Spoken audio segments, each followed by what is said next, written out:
नमस्कार बंधुरा ভিলেজ ফুডে আপনাদের সকলকে স্বাগত জানাই। আজ আবারও চলে এলাম নতুন একটি রেসিপি নিয়ে। আজকে বানাবো এঁচোড়ের চপ।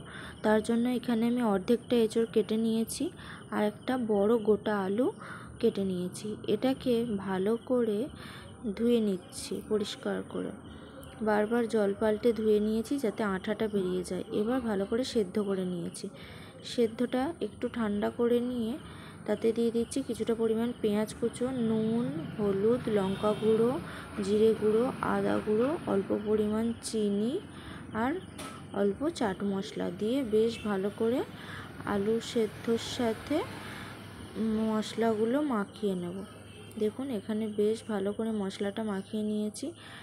এটা ভালো বাইন্ডিং করার জন্য সামান্য পরিমাণ ছাতু দিয়ে দিচ্ছি।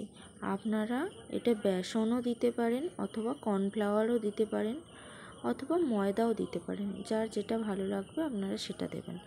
আমি এখানে ছাতু দিয়ে নিয়েছি। দেখুন এখানে আমার মাখাটা বেশ সুন্দর হয়ে গেছে।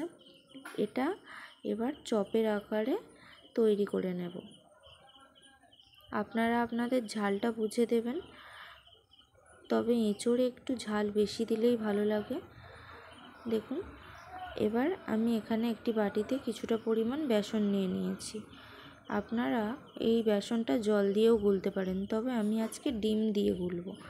ডিম দিলে আরও বেশি টেস্টি হয়। এবার এতে দিয়ে দিচ্ছি সামান্য পরিমাণ আদা, জিরে, লঙ্কা গুঁড়ো, হলুদ গুঁড়ো, নুন, চিনি, চাট মশলা দিয়ে বেসনটা বেশ ভালো করে গুলে নিয়েছি। দেখুন এখানে আমার ব্যাটার পুরো রেডি। এবার একটি কড়াইতে তেল গরম বসিয়ে দিয়েছি। এবার চপটা এই বেসনের ব্যাটারে ভালো করে কোট করে নিচ্ছি। দেখুন তেলটা আমার এখানে বেশ ভালো গরম হয়ে গেছে। এবার চপগুলো এই গরম তেলে ছেড়ে দেব। উল্টে পাল্টে লাল লাল করে ভেজে তুলে নিয়েছি। আমার তো এটা ভীষণ ভালো লেগেছে। আপনারাও বাড়িতে বানিয়ে দেখুন। আপনাদেরটা কেমন হয় কমেন্টে জানাতে ভুলবেন না। যাওয়ার আগে একটি লাইক করে দেবেন। ফেসবুক থেকে দেখলে পেজটি ফলো করে দেবেন, ইউটিউব থেকে দেখলে চ্যানেলটি সাবস্ক্রাইব করে দেবেন।